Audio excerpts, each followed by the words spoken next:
We warn you that the objects we're about to inform you about, may be in your house, attic, or maybe be found at a yard sale. Know them well, my friends. Know them well. There are artifacts around the world that hold the power of demons and angels. The first of these is the Ring of Wrath. There are ways that you can use this power, for murder. And it has to be murder, too. You either have to be furious when killing someone, or you have to enjoy it. You have to have certain characteristics in order to be a part of the faction that benefits from this power. What people fail to realize is that this power, it corrupts. No matter how sick you are not already corrupted. You are not already as vain as you could be. And sometimes, when you kill someone, it's because you were provoked. It's because they were asking for it. It's because they were playing with fire. People make mistakes, and sometimes they have to pay the price. The Ring of Wrath enables you to beat someone until they die, mercilessly. But it demands a heavy price. Your thoughts can no longer turn from violence, and you think of death, murder, and war constantly. You can no longer strike the second blow in an attack, you can sense the aggression in any person. You are now and forevermore the instigator of all the fights you shall take part of. It takes a hold of your soul, and drives you as mercilessly as you shall beat your enemies. It is a great power. A power that it will make sure you use it. Apart from the gift of wrath, the ring becomes a part of you. It does not have a mind, and is simply a tool. A link for some other demonic force. The ring will modify the frequency of a wave, in order to be more precise in selecting the demon for you. You will get along with this demon. You will love him, as he loves you. A link will, of course, will be established. And strengthened. You are demon kin, as well as human. And you can do terribly powerful things. Terribly awful things. You can initiate wars. And there are those who do not understand why such terrible acts are committed. They are merely human, for human and angel kin are the same. Angels are demons, simply those who use their tremendous power. They are those who use the gifts of free will to tamper with things, to mess and play. And that's mostly the purpose of life, you see. To make a mess out of what is beautiful, and in so doing truly experience what it is to live. To live is to suffer, and to suffer begrudgingly is to live a bad life. To suffer willingly and comply with whatever horrors you must experience is to truly enjoy the life that you live. Torture is only as bad as you make it, for you see that torture is only a way of making you stronger in spirit and in body. To fortify yourself against the overwhelming sensations of the life that we live. The next artifact is the coat, a heavy dark brown trench coat that weighs as much as its wearer. It is imbued with the power of sloth. For wearing this coat will enable a person to heal faster, to develop muscles incredibly rapidly, and to excel in all subjects. Its price?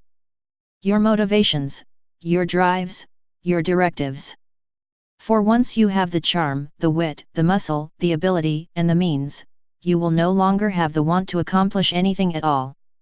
Your days will be spent lying down, lazing about, and staring at a wall most likely. And you won't want to take the coat off. The power will weigh you down, keep you adhered to the world of mortals, the world of demons. As a great bird whose wings are clipped, so will you be, with all the power in the world, choosing willingly not to use it. It is truly a terrible artifact. The third object is a golden watch. This watch is imbued with the power of pride. A truly remarkable object this is, for it tells you the future, projecting your destiny upon your mind, through the watch's crystal surface. With this watch you cannot be surprised, as your destiny is written before you. But, beware, all who have ever possessed this object end up killing themselves, to escape the inevitable. To escape the pressing presence of a train, coming down the tracks, heading for you. It will forecast your death, and forecast all that you will try to do to stop it. It is indeed a terrible thing to have your control drained away. The fourth object is perhaps the faintest of the seven, the shirt of gluttony. An ugly shirt that repels all who see it, but as long as you wear this shirt, you shall never starve nor meet your end, no matter what you do. Invincible to all but yourself.